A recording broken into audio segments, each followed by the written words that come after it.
Look around. I see a lot of new faces. Shut up. Which means a lot of you have been breaking the first 2 rules of Fight Club.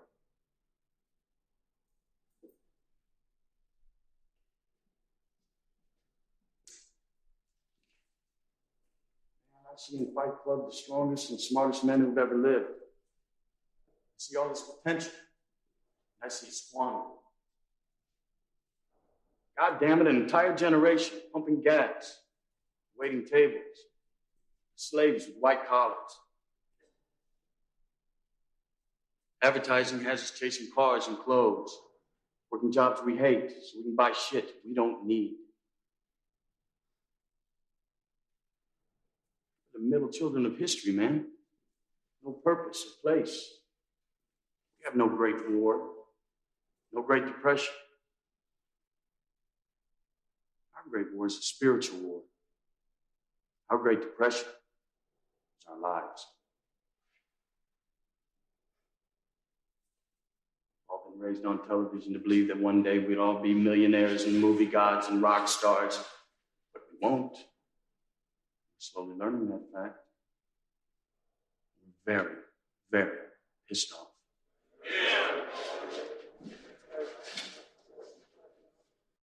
So there's something about that quote that just really resonates in the wake of not only recent news and thoughts around that, but similar thoughts that occurred back in 2016. And I don't know, it's kind of strange to pick this apart from a pop culture reference of all places, I suppose, because it kind of takes a little bit of construction to really kind of wrap your head around how appropriate that quote really is, right? So before I go off too far on a tangent, there was a recent newsletter that caught my attention for a couple of reasons, and then a recent news article that did the same kind of thing. And both of them caught my attention because of the way the people who follow this group of individuals or these groups of individuals tend to act and behave and just react in ways that is strikingly difficult to understand. So I don't know if we want to go into details just to kind of provide an understanding of the articles to maybe think about the thoughts from that. But the main thing that I was thinking about as I was looking at these articles was that I couldn't understand the mindset of those individuals who buy into the things that are being said. And I started thinking about it from a couple of different perspectives, and one of those stems from my longtime argument against labels and labeling theory, and how it is fairly detrimental in many regards to many aspects of society. And then as we were talking before we recorded, a couple of things clicked to really change that perspective a little bit further into kind of a recognition that it's not just a blind willingness to not know the facts or not dive deeper. It's the rallying to a movement or person or event. It's that emotional connection, whether it's legitimately fueled for positive purposes or negative purposes, but it's an emotional response. It's not logical, and trying to continue to think about it as being a logical thing is part of the fallacy. And so thinking about that emotional attachment to a movement and a resortment to violence, or an embracing of violence, maybe is the better phrasing, was what triggered some of the discussion about Fight Club. And all of that seems very intriguing to kind of talk through and see if maybe it still holds up after we kind of pick it apart a little bit. Because the other side of this, just to have it all out in public sphere to potentially pick apart as well. What is it that's different about someone like me, for instance, who is drawn to some of the more combative disciplines for learning and engaging in, just on a general level, that is completely turned off of this other emotional response to a thing that seems like it would fit the same type of personality of a person who would choose to engage in combat sports, right? That's kind of a parallel between the reference to those partaking in Fight Club as well. And so it's almost dissonant to an extent, but kind of a rambling intro, I know, but it's a lot of kind of disparate pieces that are forming into an idea that it feels like I'm onto the right train of thought, and I think it just needs some discussion to clarify. So figured I'd bring it to the table. Let's see what we have. Well, this definitely feels like a ball of clay episode where we are going to take that ball of clay and start molding it and doing things with it and form thoughts and so forth. So, it's interesting. I think the first time I watched Fight Club was 22 years ago. I was 19. No, I was 18, almost 19. And I remember really liking it. I think at the time I really liked it for the twist, that was, 99 was the beginning of where movies, they started like, let's just throw let's try to throw the audience off. And, you had Fight Club, you had Sixth Sense, and The Matrix all came out in 99. And I remember watching Fight Club, I kind of made it a summertime tradition. I watched it in June. I rented it and would watch it in June every year for a few years in a row in my early 20s. And I really liked, so I liked, first time watching, I liked the twist in the movie. But I continued to watch it because there were some interesting philosophical references, and I liked it for that. I liked how it was like sort of describing how our society is or was at the time. Honestly, I feel like it resonates quite well in 2022. It is not it has not lost its relevance. Sadly, in some ways, that's a sad state of affairs. But yeah, we were talking about how it just is, the tweet you showed me, not a tweet because Trump is not on Twitter, but the whatever his social media platform is, it's awful. The article, he's threatening Mitch McConnell. I don't like the man, but there's no reason to threaten him. Like, the worst thing I'd like to see happen to Mitch McConnell is that he is voted out of office and replaced by someone far more progressive than he is. That's the worst I'd like for that to happen to that man. Anyway, and just to jump in real quick, I will include in the show notes a link to the article that we discussed for anybody who wants to see all the details. Well, I'll go ahead and read what Trump put out there just for context, but just because it's so obvious, and there's so many of his followers that are just like, nah, he's a patriot, and I'm just like, oof. He said, is McConnell approving all of these trillions of dollars worth of Democrat-sponsored bills without even the slightest bit of negotiation because he hates Donald J. Trump and he knows I am strongly opposed to them? Or is he doing it because he believes in the fake and highly destructive Green New Deal and is willing to take the country down with him. In any event, either reason is unacceptable. He has a death wish. Must immediately seek help and advice from his China-loving wife, Coco Chow. And Chow is spelled C-H-O-W. And the death wish portion is capitalized. Yeah, it's well, I should have realized this was not a tweet because it's more than however many characters Twitter allows. But yeah, this is not okay. And then you got Representative Green from the state of Georgia over there telling us, the Democrats, or telling her constituents and the people that will listen to her that the Democrats want Republicans dead and that the killings have started.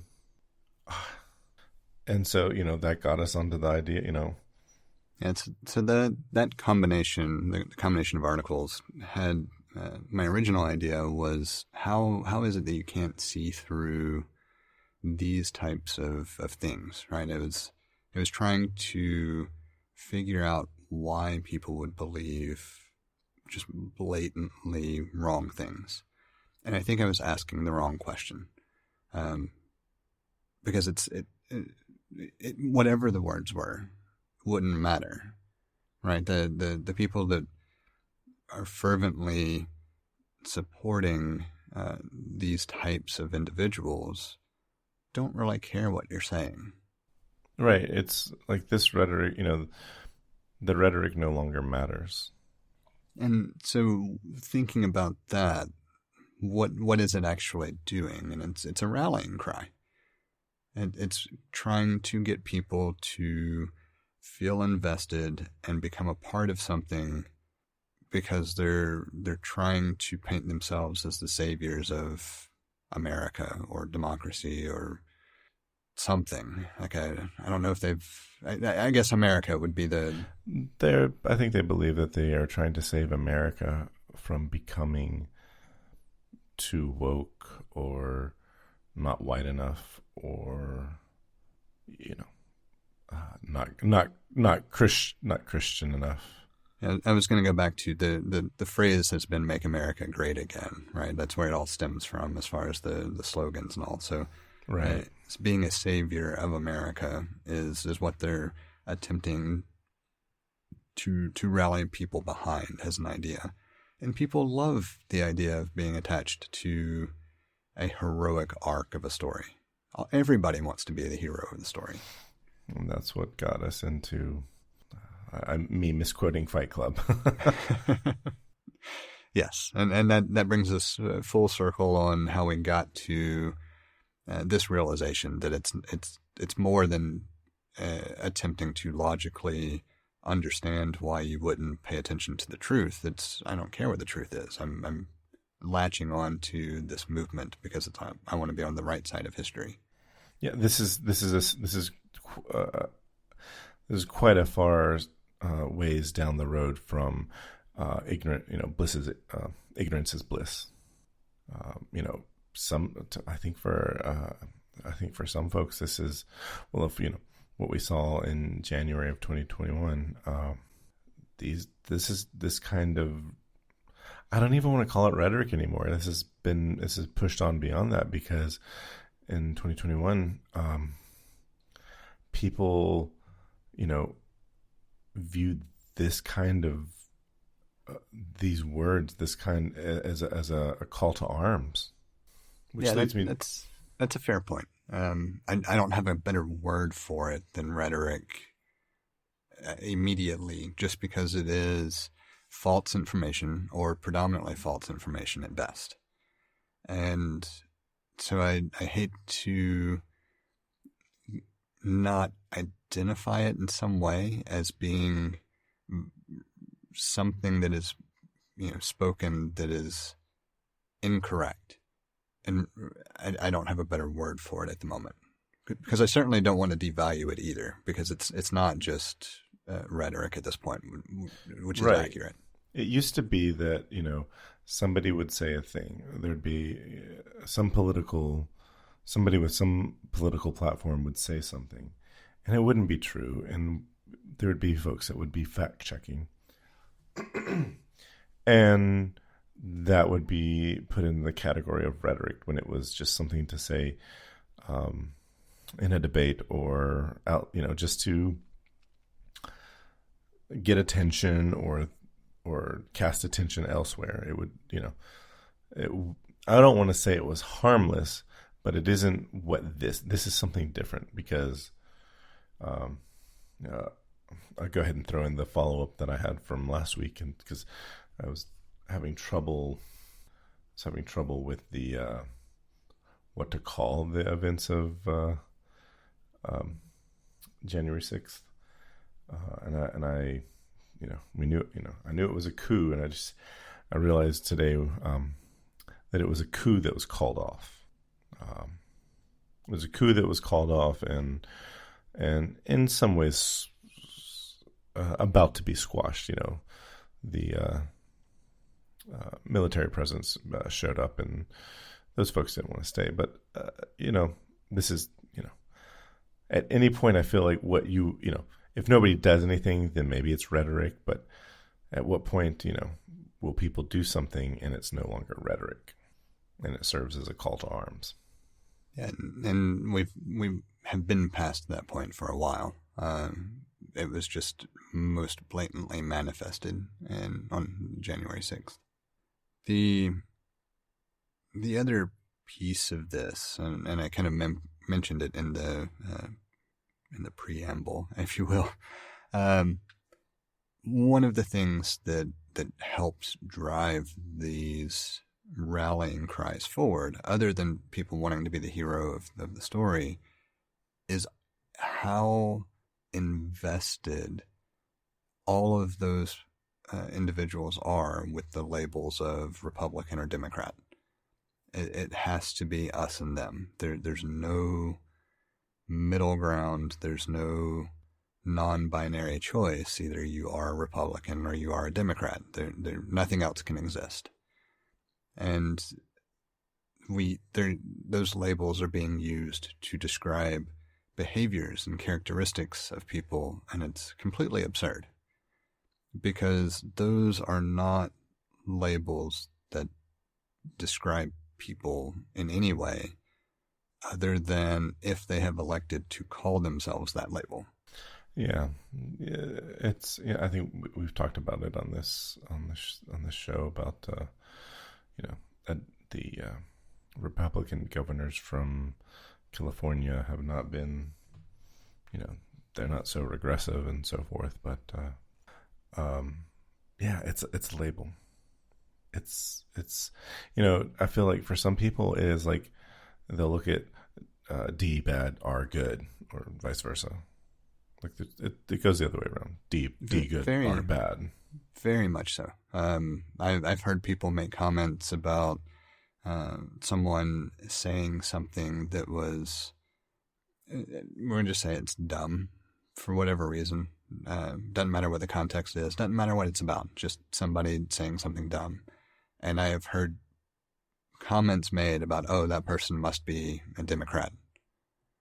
Or, oh, that person must be a Republican.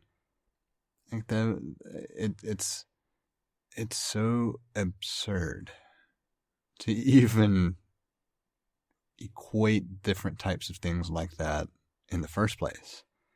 But this strong reliance on labels, especially in the political sphere, with what we're talking about, helps drive the use of conflict and war analogies into an us-them framework that creates that emotional attachment to the particular political party. Right. The two-party system uses these labels to keep it divisive because it is what allows them to maintain the power. There's just going to be this power struggle back and forth between this group and that group. As soon as you add a third or fourth or fifth or sixth, additional groups, then it's like nobody has any of the power that they used to have. So it's meant to be It's meant to keep people from progressing. And so taking it a step further, and pulling back in the Fight Club reference, one of the key pieces there that kind of sticks out to me is that the current generations, predominantly middle-aged and younger, haven't had the type of unifying conflict that happened with previous generations. And that's maybe not the best way to describe it, but generally speaking, there hasn't been a nationally unifying conflict. The closest that I can recall being September 11th with That's what I was thinking. The two Twin Towers. And that, I would say that worked to create the same type of environment. I would put it on the same scale as the banding behind the country for the world wars. Probably, it was definitely a unifying moment, for better or worse. Yeah, on September 12th, we were all Americans. Right. We were all Americans. Right, and so what is being created is an environment where people want that unifying attachment to something. They want to feel like they're a part of the people who are saving the country in some fashion, and they haven't had anything else that would be a rallying cry or a rallying point or anything that would fill that role, except for what began as just rhetoric and lies and misinformation that turned into really a marketing campaign that has subsequently become so much more based on lies and misinformation and trying to bring people together from an emotional response to support this group with no regard whatsoever for any of the underlying facts or information or the basis of what the rallying cry is even about. It's just latching on to this movement that fulfills the same kind of attachment as a major conflict. Yeah, I was just thinking that you were going to say this was a marketing campaign for the military-industrial complex, and a war on terror has no specific enemy, so it can last for 2 decades or more. And excuse me. The thought crossed my mind, but I felt that it was somewhat inappropriate, knowing how many people in the military have also seen a number of things that they legitimately wanted to help correct. And the problem is we weren't invited to correct them there. And we've talked about this when we talked about Ukraine and Russia's invasion, where here you had a country that was pleading for help instead of a place where we went in to try to establish democratic rule instead. Here's a country that had a democratic system and was pleading for assistance, and we weren't going in with the same level of gusto that we went into Afghanistan with. And that's very difficult to understand as a non-military person. Well, I think what's been, something that has been realized by the way the Vietnam War was treated is that there's a separation between the soldier and the general. Just using the general as the term for anyone who is making strategic decisions, whatever rank that they are, and that extends to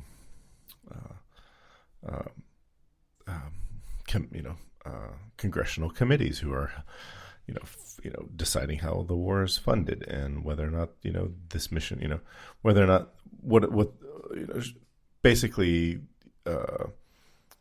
shaping the campaign. And so it is problematic when I lose my train of thought. I agree. Like what I was following along with, and I don't know if this is exactly where you were going, but it's part of what I referenced back when we talked about the Russian invasion of Ukraine as well, is that there are a lot of other factors that go into the decisions on what to do and what can be done without risking escalation or further damage that might really want to be avoided because of one course of action versus another.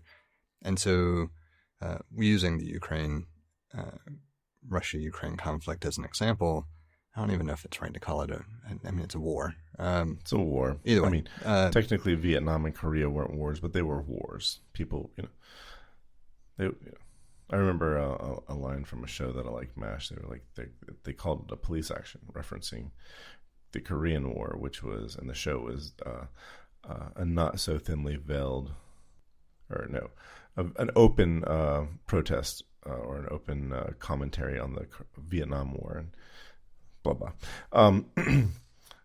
They called it a police action, and one of the characters was like, it's not like we're over here, arresting people and giving them speeding tickets. It's a war. People are dying. War is war, whether you call it that or not. So, yeah, it's a war.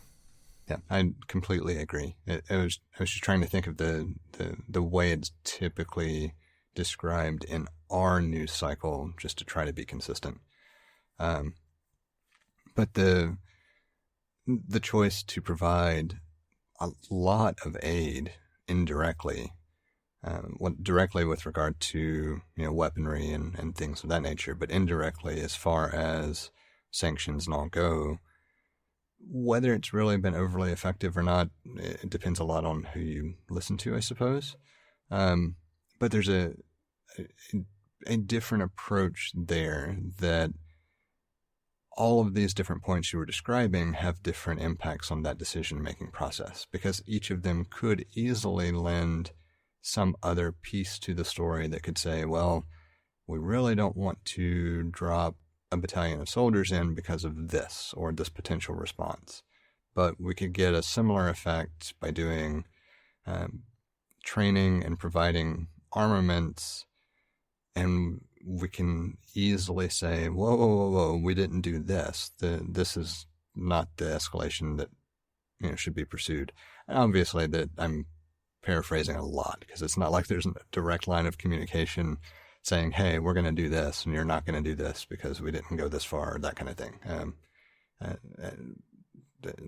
That's just not how things work. But it illustrates that each of those points, there is an abstraction from the soldier who is seeing the atrocities on the ground, wants to go in and assist and do that thing that he has trained to do, he or she has trained to do or sworn to do, feels compelled to do, versus whatever level of decision-making and order issuing guidance comes from each of those points further up.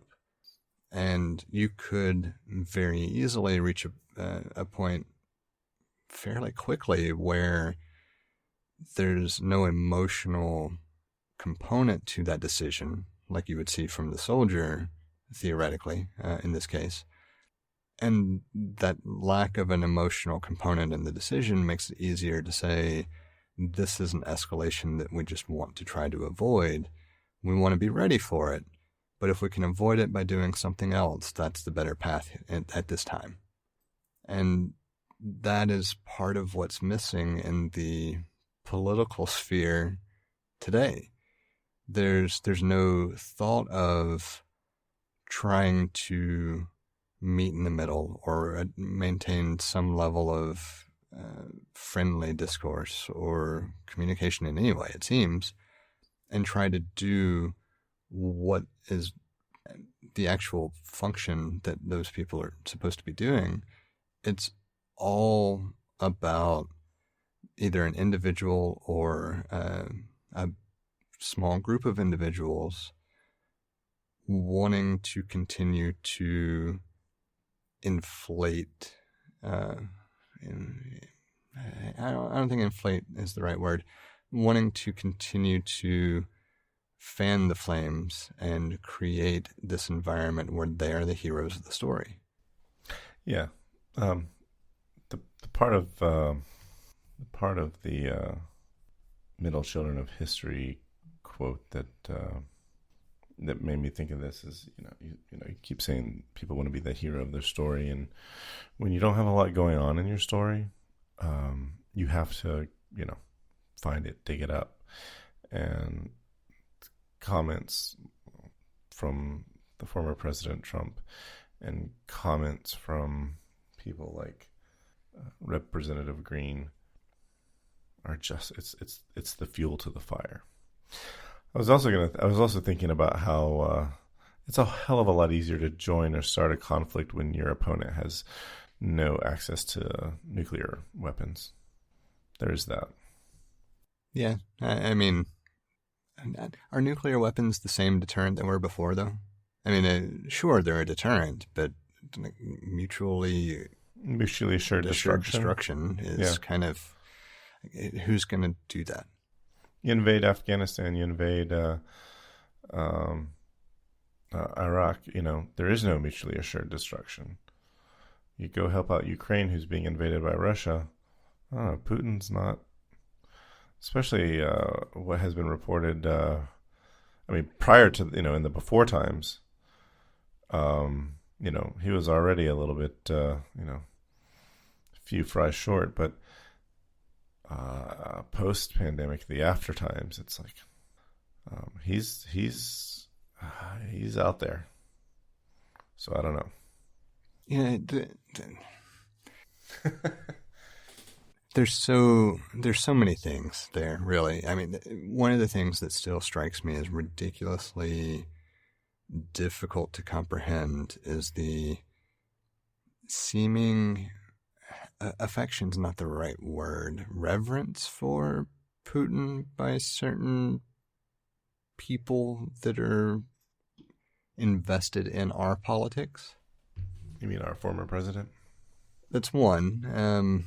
There have been a couple of people who have kind of danced around saying anything negative about either Putin directly or Russia's actions. And it's just kind of vexing to me that that's not enough of a red flag to generate some additional digging into things. When the marketing and the merchandising is sticking Trump's, who otherwise has a fat ass, sticking his visage on the body of somebody like Sylvester Stallone from early First Blood days, we shouldn't be quite so surprised. Fair enough. It's just thinking about the age group for a lot of the people who seem to really fervently fit into this category. That age group was inundated with the United States versus Russia political. We got a decade of that ourselves. I know, and that's why I'm saying, you go just a little bit older than us, and it was always us versus Russia, period. There was never anything even remotely close to a friendly. It's so stupid because it wasn't even Russia. No, it wasn't. We've said this before, but it is, it boils down to, are we the first generation that has really grasped critical thinking as a generation as a whole? Every generation has critical thinkers. Some of the greatest critical thinkers are obviously in previous generations, and we all are standing on the shoulders of geniuses. But there's been a decline in religion. There's been an uptick in understanding the world is not just what you've told me. I don't just take your word for it. So, I remember when new math started coming out and people were like, I can't understand this. This is crazy. Stop it. Why can't you just teach it the way I learned it? And it's just like, because the way you learned it was garbage. This is, or maybe it's not garbage, but well, it is. It's like, just memorize things that you don't understand what they're doing. Yeah. Not, that's how you end up with robotic people. That's how you end up with people who are just taking things on what's being said. Whatever fits their worldview. You just tweak it a little bit to control the masses, and yeah.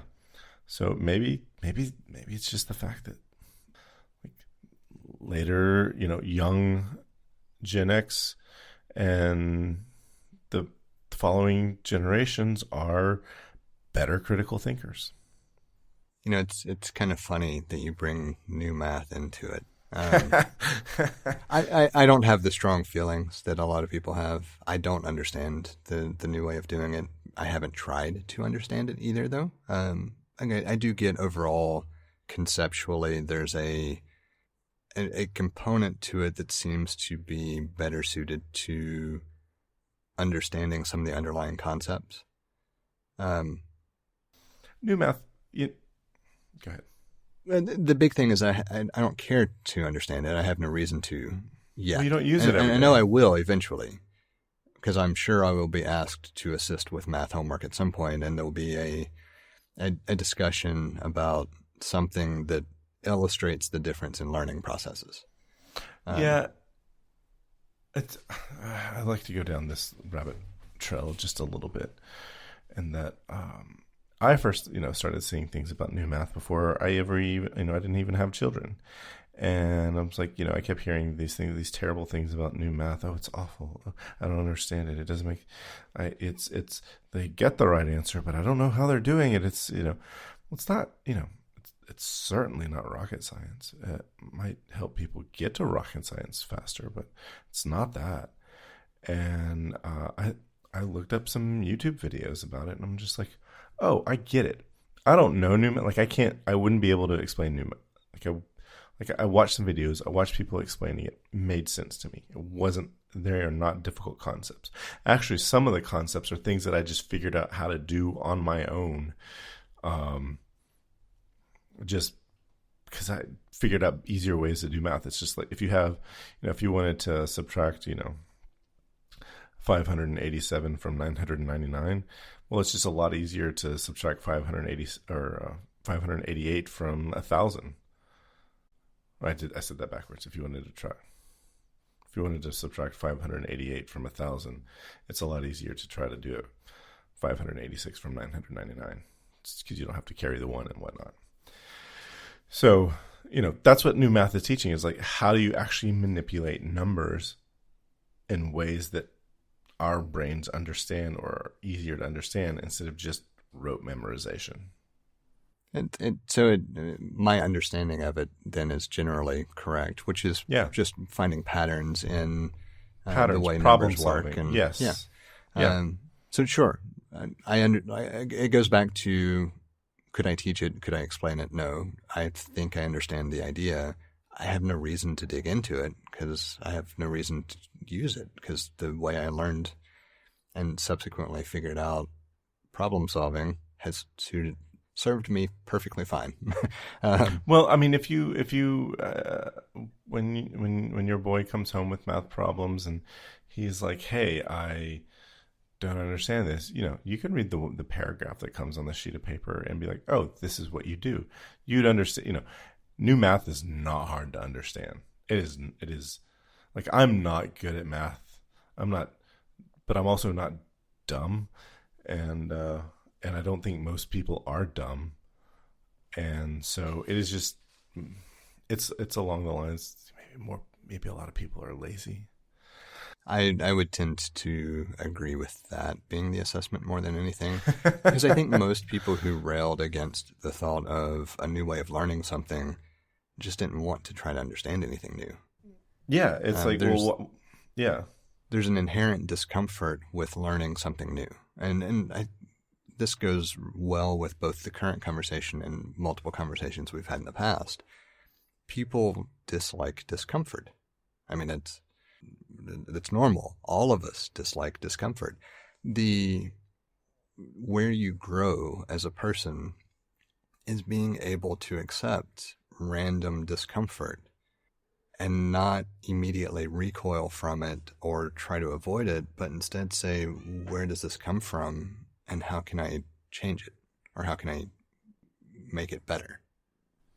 People are smart, but they're impatient and unwilling to spend a lot of time solving problems. We have a number of different ways set up for you to get in touch with us to provide feedback, ask questions, or just comment in about something we've discussed. You can hit us up on Twitter or Instagram at untitled_hosts, or shoot an email over to untitled.hosts@gmail.com. Or get in touch directly with Jesse at jthart.com, or get in touch with me, John, via telepathy. If you would like to support our work or are interested in listening to our new after show feed, head over to patreon.com/theUntitledPodcast and take a look at the options we have set up. Thank you for listening. We hope you've enjoyed the show. And we hope to connect with more of you as we continue this journey. That's a wrap.